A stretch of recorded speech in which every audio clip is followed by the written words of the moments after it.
Well, we are. Wow, we were just talking about this when we walked in. How long it's been since we've been here. It seems like forever and a day. I mean, you go back to June 9th was the last time we was in Obadiah, and then we come in 2 weeks ago and had our little discussion about lesson about Judas, and now we're back in Obadiah for the first time in a month and a half. So, wow, it's I've almost forgot about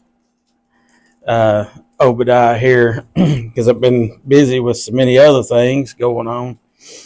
But anyway, here we are. We're back. We're going to be picking up in our study here in Obadiah. Of course, uh, just remember our coming soon is the youth and young adult activity on August 10th, and we're still trying to get all the details on that, what all that's going to entail. But hopefully those will be coming out since it's just, 2 weeks, 3 weeks away from yesterday, something like that. I don't know. But it's swiftly approaching. So anyway, the book of Obadiah. Of course, we're still talking about the transcending vision of Obadiah here. We went through all this. The last time we were together, we went through verse number 14 and talked about the vindictiveness of the nation of Edom and how they, they dealt treacherously with Judah, the nation of Israel, and everything else. And now we're down to here. This is most Bibles. If you, mine has little subheadings over different things, and for this one in my Bible, which is nothing special, these two verses, it has a little subheading over top that spells out Edom's fate, which kind of plays right into the fact that these next two verses that we're going to be looking at, is the judgment that God is bringing against the nation of Edom, and it seals their fate, and how terrible that is when when you kind of take into account everything that we've talked about up until this point. So we'll open up and read these two verses, verse number 15 and 16. It says, "For the day of the Lord is near upon all of the heathen. As thou hast done, it shall be done unto thee. Thy reward shall return upon thine own head. For as ye have drunk upon my holy mountain, so shall all the heathen drink continually. Yea, they shall drink, and they shall swallow down, and they shall be as though they had not been." So here we see, we're picking up here, and with this thought of the terrible part of this vision, the terrible vision, one of the first things that kind of came to my mind is this question: what is something that you would consider to be terrible? What do you mean?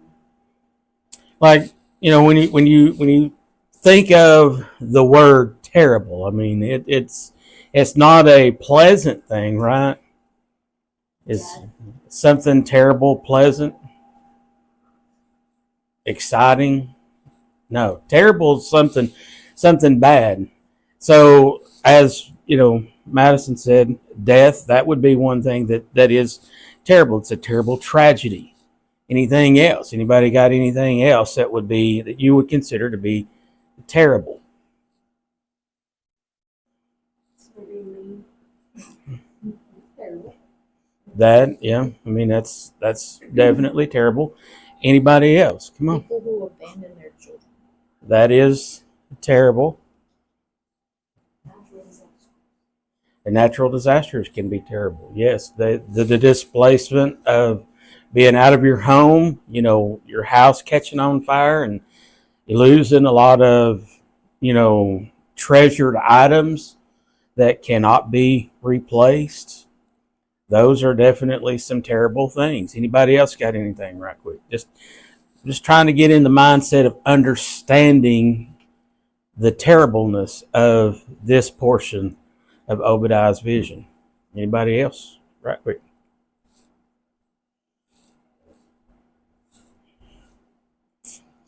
All right. So all great answers. The ones that threw those out, those are all good answers.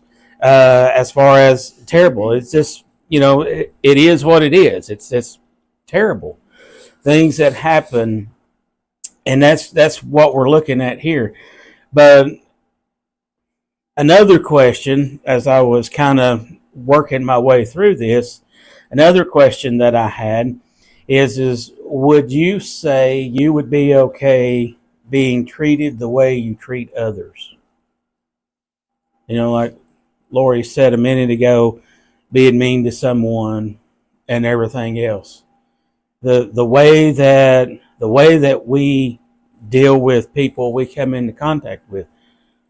Would you say you would be excited to have people treat you the same way that you would more or less treat someone else? Let me ask you this way. Who likes to be treated nice? Who likes to be treated with respect? Huh? Do what? I said personally, I prefer to be bullied. Oh my gosh! But and that's a very, not your part, but the minus that minus that little joke. But realistically, when we stop and think about it, I mean, it comes down. I mean, that's what we've all been taught since we were in grade school, right? Treat others the way you want to be treated. The golden rule. Be nice. That type of mentality is something that we are taught. That's one of the positive things. One of the very few positive things that we can actually look at the school system and say they might have gotten it somewhat right on. But but when it comes right down to it, it comes down to, we as individuals, a lot of times each and every one of us in here, and those that's watching online, we typically have what is known as a double standard. We want to be treated with respect. We want people to be nice to us. But then at the same time, a lot of times we're not willing to give someone that we come into contact with that same due respect, that same, niceness, whatever, however you want to call it. We want to be able to be mean and rude and cruel to someone else, but then when it comes back to us, then we get all mad and everything else. And so it comes down to, treating others the way you want to be treated. According to this part of the vision, God will allow the consequences of things in our life to come our way if we do the things that we shouldn't. You see that right there in verse number 15. It says, "For the day of the Lord is upon all of the heathen. As thou hast done, it shall be done unto thee. Thy reward shall return upon thine own head." So basically what we're seeing here is when we put this verse into context, when we go back and we're reviewing all of this stuff that we've seen, that the way that Edom has bullied, has been mean and dealt treacherously with the nation of Israel, as they've tried to coexist with one another. Your typical sibling rivalry. Because we have to remember, that's the root of these two nations at this time in this vision. Is we have Esau and Jacob right here, who were brothers. They were twins, but they were not identical twins. Forget what's the terminology for twins. Paternal. They're paternal twins. They each have their own separate identity, but they were both born at the same time within just a minute or two of each other. And when you look at what the Bible tells us, that when Esau was born, Jacob was holding on to the heel of Esau. So, Jacob's hand is holding on to his brother when Esau was born. So as we see, these are siblings, they're brothers, they're two brothers, and they each became a great nation that God blessed them with, or blessed them to be. It's just that as history tells us, as Esau continued to grow, they got to where they were, dealing treacherously with Israel. And it comes down to, we know what the Bible tells us over in Genesis, that God will bless those that bless the nation of Israel, and he will curse those who curse the nation of Israel. And a lot of times we take that to mean more of the fact that Israel is Jewish and everybody else is what you would typically call a Gentile. And we kind of look at that, that correlation between the two, and the fact that how, a lot of times through history, Gentile nations have, and God has raised those Gentile nations up to come in and take Israel captive for punishment 2 or 3 different times through the Old Testament and everything. And then not only that, but we, like I said, as we see, when it comes right down to it, it's not just that intermingling or the God dealing with the Jew and the Gentile.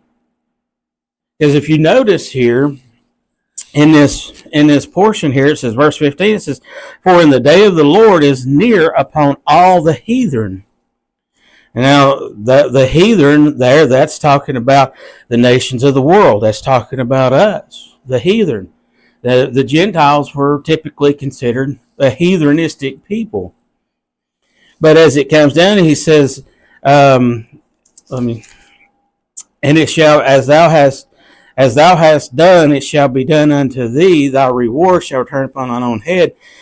For as thou hast drunk upon my holy mountain, so shall the heathen drink continually. Basically, what God's saying here is he's comparing the nation of Edom, which is a Jewish nation. He's basically kind of comparing them and putting them in the same classification as the heathen, as the Gentile. Why? They're brothers. They're both Jewish. Their grandfather was Abraham. Their father was Isaac. Why? Why would God look upon Edom and Esau as a heathen, but yet look upon Jacob and Israel as his people, when they both had the same mama and the same daddy? I don't know if you've ever thought about that, but I hadn't until I got to studying this out. But it has to do with the way that Esau and Edom dealt treacherously against the nation of Israel and Jacob and the Jews. So, like I said, as it comes right down to it, God will allow even. It's just because a lot of times the Gentiles are rising up against the Jew, that does not take away from the fact that even a fellow Jew, as in the nation of Edom, God would still bring the same judgment down upon his people. You got to remember, we look at Jacob, we look at Isaac, we look at Abraham as what? The founding fathers of the nation of Israel, right? God's chosen people. Abraham was the one through which God promised a great nation, right? Is this all Bible?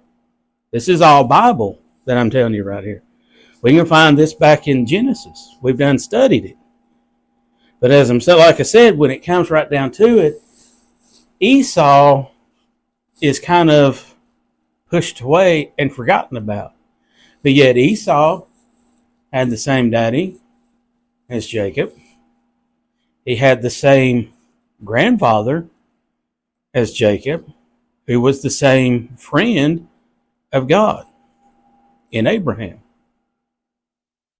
But because of how Esau and his generations after him dealt treacherously with Jacob and the nation of Israel, God, as we've said, and you can find it over in Micah. I can find it right quick. Micah talks about God hated Esau because of the way that he dealt treacherously against his people and with his people. So as we see, Luke chapter number 6, verses 31 says, As ye would that men do to you, do ye also to them likewise. Matthew 7:12 says, Therefore all things whatsoever ye would that men should do to you, do unto them, for this is the law and the prophets. So as we see, when we go back to that, when we were talking about going through our questions and stuff, and we were talking about, would you be happy with the way you treat others being treated that way? I mean, that sibling rivalry goes right here. Esau was the bigger brother. He was the stronger brother. And therefore, it was in himself that he saw no need for God. Jacob was the younger brother, the slightly weaker one, who had to depend on God more, and that's why God chose Jacob. And that's why the nation of Israel came through Jacob and not Esau. That's why God had a plan for the birthright. As you remember, we studied all this. God's plan was for Jacob to get the family birthright, even though Esau was the firstborn and the one whose responsibility it was to carry on the family tradition, the family, the head of the family type thing. So God had chosen Jacob. And when you take a look at that, it plays right into what God always does down through history. God's not going to take all the time. Now, there are a few exceptions along the way. But as our Bible shows us, and one of the greatest examples of the reason why God chooses those who have more dependence upon Him, you go back to, how many of you know who Saul was? King Saul. The first king of the nation of Israel. After they had come out of Egyptian bondage, they finally got into Canaan, and they had the judges. That's what the book of Judges is talking about. And shortly after the time of Samson kind of goes off the scene, God finally gives them what they wanted. They cried and cried and cried, wanting a king. And God gave them a king, and He put Saul up. God had chose Saul. Why did God choose Saul? The Bible tells us that Saul was head and shoulders above every other man at the time in the nation of Israel. So God looked at, he took this guy who when you first study, when Samuel is coming up and fixing to anoint Saul to be the first king of the nation of Israel, Saul was very shy and backward and said, "No, this is not me." And he says, "No, God has chosen you," and everything else. And then He sends him into battle, and Saul, doesn't follow God's will, and he kind of goes off and does his own thing. And then he's coming back with the king of Agag. And here he is. He's coming back when he was told to utterly destroy Agag. He was, and that was the king. But my mind, I've lost what that nation was. But anyway, he had told him to utterly destroy. That means everything: man, woman, child, and beast. They were to take nothing of value from them. They just, that's what Saul was told to do. And Saul went in, and the people decided, we're going to keep the best of that they have and do all this, that, and other. And then they come back like they have done a great thing in the sight of God. And God says, Samuel comes up and gives him this famous line: obedience is better than sacrifice. Have you ever heard that said? Because they were bringing Agag, and they were bringing all the best that nation had back to offer sacrifice to God. And God said, it would have been better for you to obey my word than it would have been for you to disobey, to offer up sacrifice within your own self. And that's kind of what happened. But then, who was the second king of the nation of Israel? The least of Jesse's sons, King David. Now, King David was just a stripling of a lad, the Bible tells us, when he was anointed to be king of Israel. Here you have the greatest man in the nation of Israel, the king, and now we have went from what is looked to be the strongest, the best, the whatever, the mightiest man, who really wasn't. But that's what we always prop up. All of these people that we see a lot of times that look like they're just, there's no way anybody could take them out. They're just so tall and strong and this and that. And a lot of times it's just our own interpretation of what we're seeing, and they're really not. And that's what Saul was. He was just this overwhelming, overpowering individual. And then here we contrast that with David, who's this little teenage boy that, as the Bible tells us, I don't think he ever grew to be a strong, mighty man, but God had took him and chose him and used him in a mighty way to be the king over Israel. And David united the kingdoms back together and everything else, and brought the nation of Israel back together and everything else. And he won many, many a battle.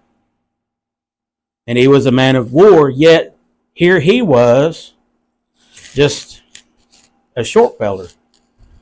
He was not. He was not your. If you was to sit down right now and from what I've described Saul as being, head and shoulders taller over everybody, just this chiseled physique, strong, ripped muscles, all this, that, and other. That's kind of what we think. And then you contrast that same image with a skinny runt of a guy in David, and God was able to use David in a mightier way than he did King Saul. And the Bible even tells us over in the book of First Samuel chapter 19, I'm pretty sure it is, if you get down through there, down close to the end of the chapter, it talks about God. It repented God that he had chosen Saul to be king over the nation of Israel, because he did not do as God had told him to do. So, we've kind of given all this. That's the reason God chose Jacob. Why? If there's a guy going out to battle, and if remember, the Philistines were good about this. Who was their champion of champions? That they would send out and intimidate their enemy. Anybody remember that feller's name? Huh? Oh, Goliath. He went out in the power of his own strength and was able to win many a battle. And that's what that's the way Esau was.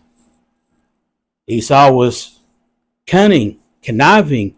He knew how to hunt. He knew how to defend himself. He knew how to do all of this stuff. And so did Saul. Saul learned to do a lot of that. But he got to the point to where he forgot how to depend on God. That's why God chose the least of a family that was a shepherd boy to be one of the greatest and most mightiest of all kings over the nation of Israel, and that was David. Because of everything God was able to do through his life, because David was willing to allow God to work through his life. And when we get to that point, and that was Jacob, Jacob had a heart for God. Esau did not. The nation of Edom, they had no use for God. But the nation of Israel fully depended on God. The nation of Israel depended on God to win their battles for them. And you've seen that later when they were when they come out of Egyptian bondage and they came over into Canaan land. And then they decided, oh no, we can't do that. And they wandered for 40 years till that generation that refused to go in and take Canaan. God was able to kill that generation off. And then he took them into the nation, or into the promised land, which was Canaan. And they went in and they fought battle after battle after battle. But there was one battle they learned their lesson on. The Battle of Ai. The nation of Israel said, this is a nothing. This is a cupcake. We don't need God. All we need is about X amount of soldiers. I forget how many the Bible tells us that they took up to go into battle against Ai, and they walk in there, and it was the worst defeat that the nation of Israel had when they were taking Canaan. They lost more men in that battle because they went without God. They learned their lesson.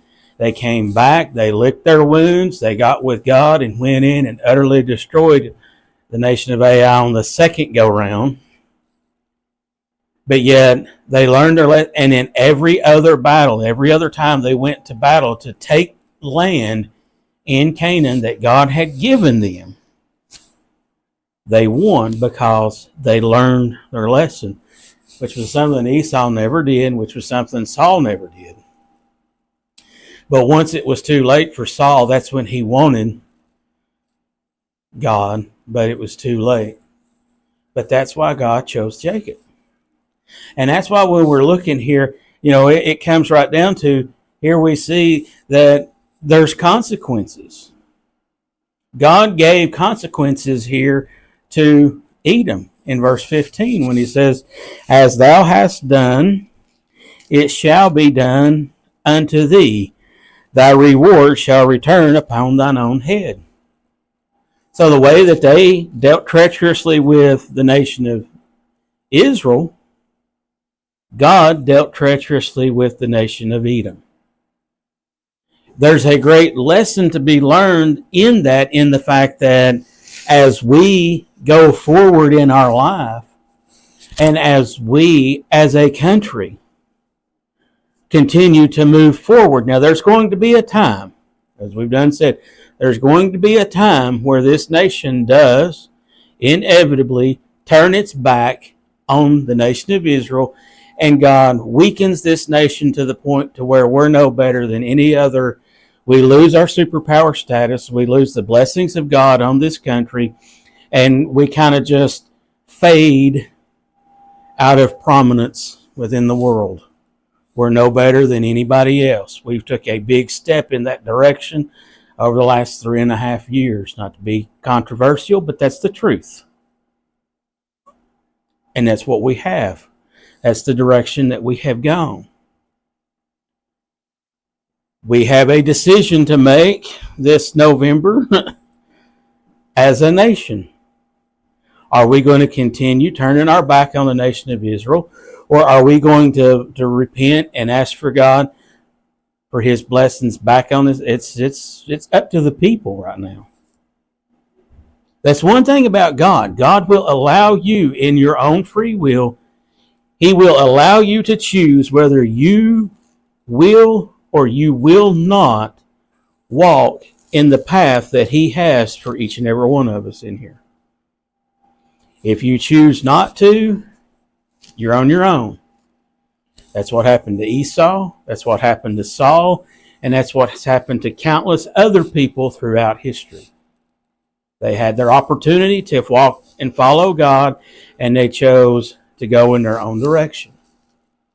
God is not going to make us follow him. I cannot make her love me the way that she loves me, and she cannot make me love her the way that I love her. That's just something that just comes natural.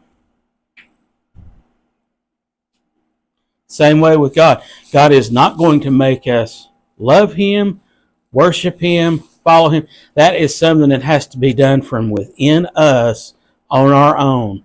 The fact that I choose to love this woman right over here means it's coming from somewhere deep inside my heart. And we have that connection. She cannot make me love her, just like I cannot make her love me. I can do things to help enhance that love, just the same way God does with us. When we love him, he what? Blesses us. That's how it works. So as we see, when it comes right down to it, God is not going to make us do anything. He was not going to make the nation of Edom be nice. I can make, it ain't going to be pretty, but I can make my two like each other. I cannot make them love each other, but I can make them get along to a certain degree. But that's as far as it can go. They have to come to the point in their life to where they can tolerate each other and somewhat like each other. Same thing happened with me and my sister. When we lived together, we didn't like each other. It's oil and water. Just like my two. They live in the same house and they're oil and water. Same way it was with me and my sister. But now that we've gotten out on our own and everything else, we get along. But it comes right down to it. It is our choice what we do. It's our choice how we deal with things. And when it comes right down to it, the consequences, if we do not want to suffer the consequences that God can pour out on us, then we need to find the love and admiration for him that we need, that keeps us from crossing him and causing him to have to pour out those judgments. Just like a kid. If my kids want the blessings that I have for them and have the ability to give them, if they want that, then they cannot, I don't want to say they have to earn it, but they cannot go out and just, I'm not going to bless them with the hard work and the things that I put forth if they're going to just take it and just continue and just disregard it. If they are, accepting of that, of the goodness that I have and the love that I have for them, and they take that, but if they get to the point to where they start expecting it, or it's, required or whatever, then I have the ability to pull back. And that's what God does with us. When we get out of fellowship with God, and when my kids get out of fellowship with me and don't want to listen to me and don't want to mind me when they're living in my house, I have the opportunity to pull back on all those blessings that they have that I am free willingly giving them. while they're living under my roof. And the same thing is true with God. As long as we're showing our love and admiration for Him, He's going to give us the blessings that He has in store for us. But when we turn and we start pulling back on our love for Him, then He's going to pull back His love for us, and He's going to pull back on the blessings that He has for us. And that's what happened with Esau and the nation of Edom. They had no regard for God. They did everything they could to cross God, and it got to the point where, like we said over in Micah chapter 1, verse 4, I believe it is, he says, for I have hated Edom. That's dangerous ground, and that's why you see this terrible part of the vision here. One last question. Why would God have Obadiah put this in his vision for us? It tells us that Edom knew exactly what they were doing when they decided to treat Israel like they did. This was not just an accident. This was not just something that Edom did and didn't realize what they were doing. Edom knew exactly what they were doing when they were crossing and sending people looking for their family. They knew exactly what they were doing, and God knew that, and God judged them righteously because of that.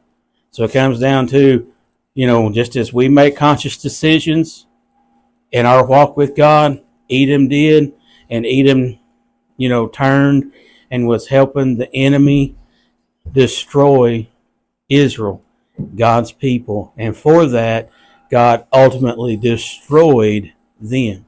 So as we see, that's just a terrible introduction to this terrible part of our vision here. All right, you are free to go, and we'll pick up again next